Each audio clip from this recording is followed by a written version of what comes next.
thing with the. Did you notice when a lot of the Syrian refugees a few years ago, were coming over, and then it took the rhetoric to change in the media when the little boy was found on the beach? Okay, do you remember that really iconic photo? And then it changed from immigrants to refugees in the media, and you were like, well, that changed quickly, but we should have not been referring, that the word immigrant just means you are a migrant coming in, but it became like a dirty word if you were named that. And it was like... Have you seen the movie Whack the Dog? No. Yeah, that's one for anybody watching. You need to watch, because it just reminds me of that. It's got a few. It's like an all-star cast movie. But yeah, just how the media manipulate and get buzzwords out there and can sway. Yeah. And again, sway the people. Like my undergraduate project, how the media with the policy and how that's all influenced. And I remember hearing David Nutt talk. I went to see him talk, and then I asked a question about that, and he said that the BBC, should be the unbiased kind of representative of the people institution. And well, it's not that, is it? No. We don't have that, and I think we're living in such a I don't want to use the word unsettling times, because you've seen that thrown around so much recently, but it is really unsettling, because it's like, what can we know? What is reality? That's what I felt really unsettling for me at the moment. It's like, what can we actually know? You're hearing about coronavirus deaths, and then you hear, they're manipulating the stats, and then there's other things going on, and you're like, I don't even know. And you can be overwhelmed with so much information that you just freeze, and you can't, how can you progress when you're just so overwhelmed? And I kind of am feeling that at the moment. I don't know if you are, but maybe a lot of other people are, but what do we actually know? What can we actually know? So the first step, it's come again, and I come from a school of like, know yourself.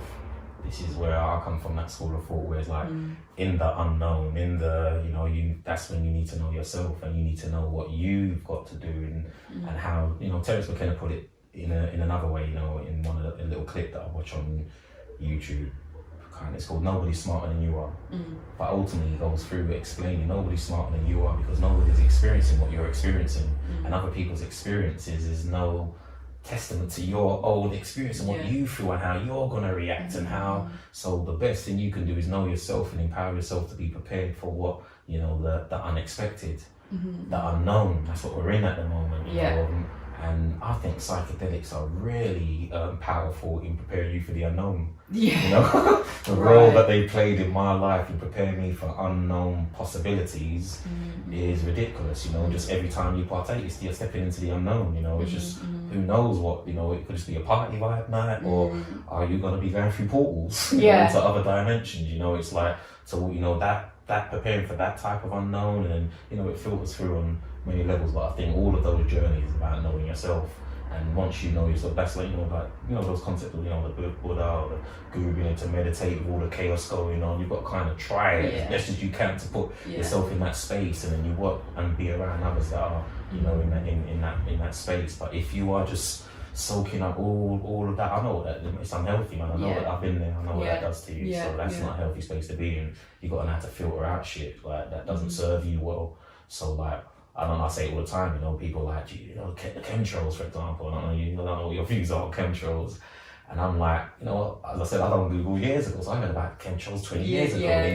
Then I meet a new spotty team, like, do you know about chemtrails? And you're like, I've been there. And I'm like, because somebody told me that it was going to kill me 25 years ago, and I need to be worried about it then. And I've got to a point now where I don't doubt that there are people messing about and doing stuff. Nobody knows if they're not. How do you know?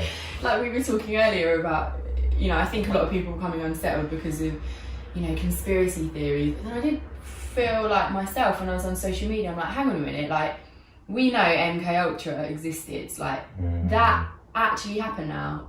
We know that. So is it such a stretch for these other things?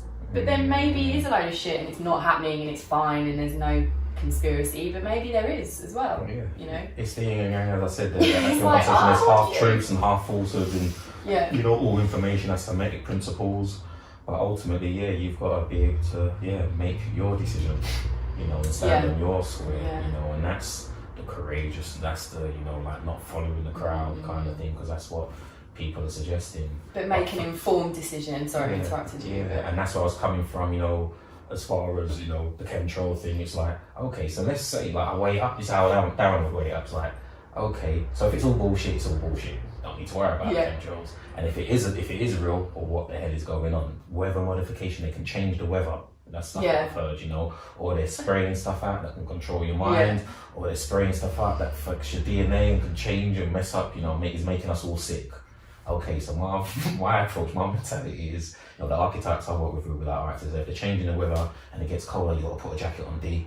If it gets too hot, wear a t-shirt. If they're doing stuff to mess up with your insides, you better eat better. You better get some green food in. Like that's how that's my message. It's like I'm not gonna. I don't want to worry about it. I don't want to. It's like, how do I beat that? And if that's the best that I can do, that's the best that I can do. If chemtrails gonna take me out, if 5G is gonna take me out, if COVID is like, I'll apply my approach in the same way. It's just mindful. There's so much that you can concentrate on. And then someone will be like, oh, it's a load of shit, how can you believe that? And it might be a load of shit, it could well be, but funny you talk about chemtrails, because I was sitting in the garden the other day, and my dad's really into this radar app, that you can track planes on. Yeah, I've seen it advertising. Oh, right.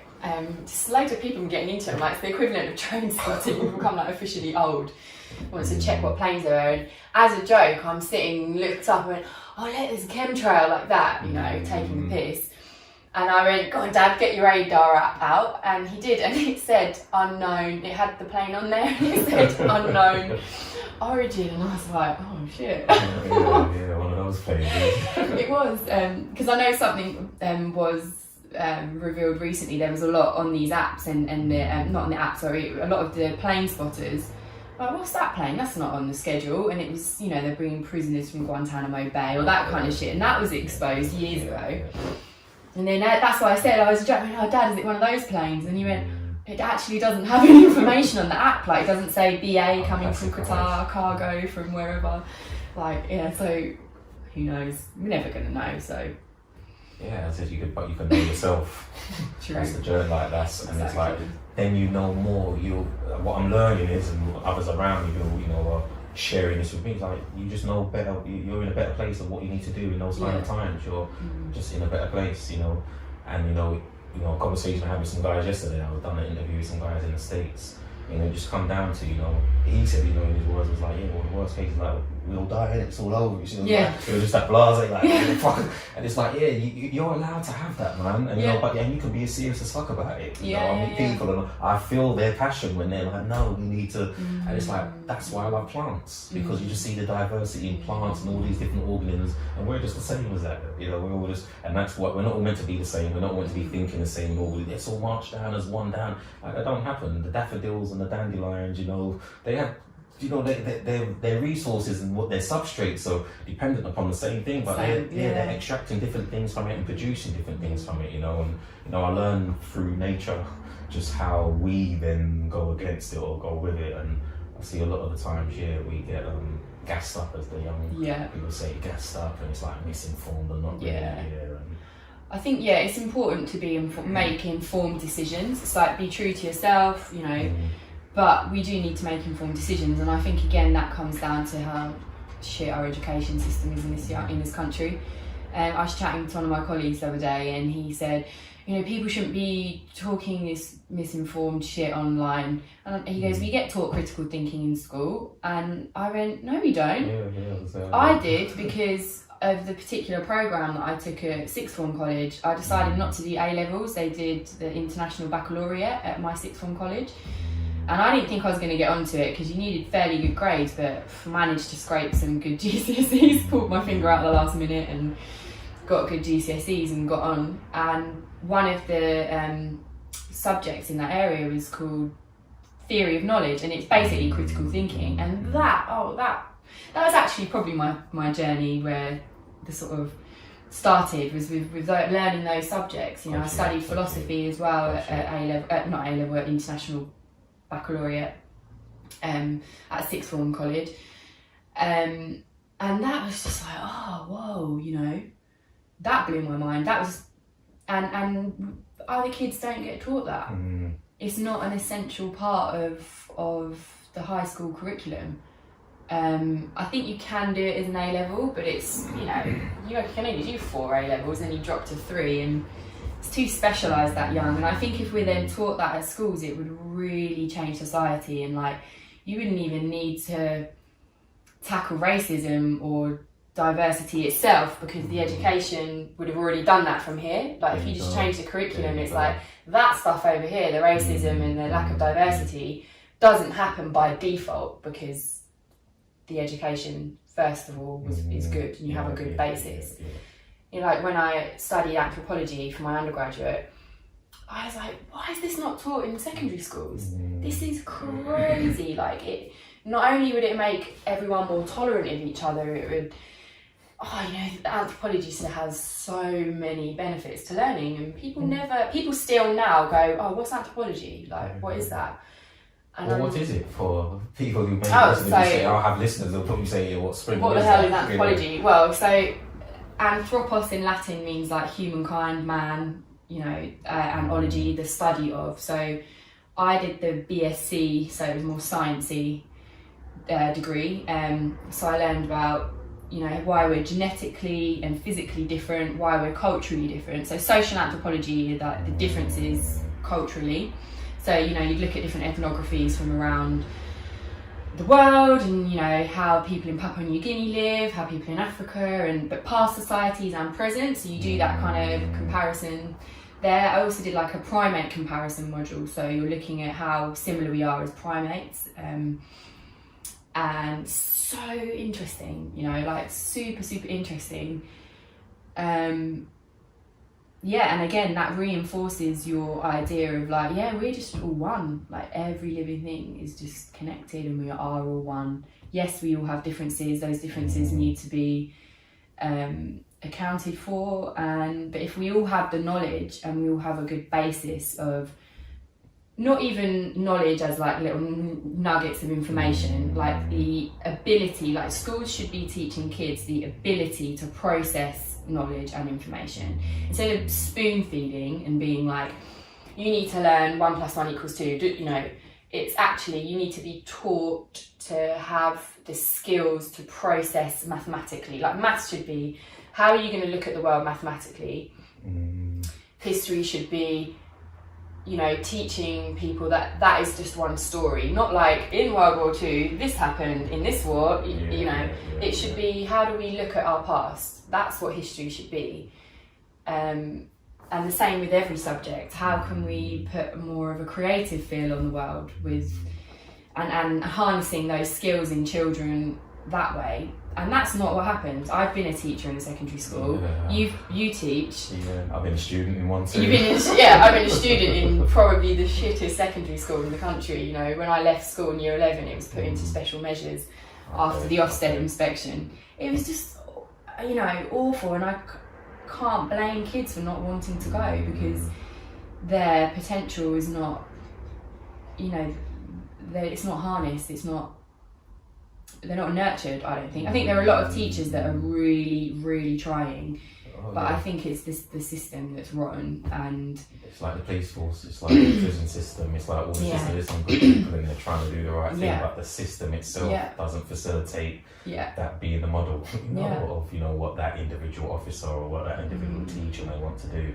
being in there. I know, and we're getting to a day and time where you got, I don't know, parents, teachers associations and other people that can come in and make things happen, you know, within education, within a school, so to speak, and push for things. I know that just through food growing, because we wanted to get food growing in all the schools, and some schools are like, fuck food growing, you know, we got to get these sacks sorted out. Like, we're under pressure because we're going to get the sack, you know. I knew a teacher, I worked with one, and she, her students didn't do well that year because it was food technology, so that classically is the kids that aren't very good academically. Oh, we do food tech, so all we've got to do is cooking, and then you get a good grade, you know.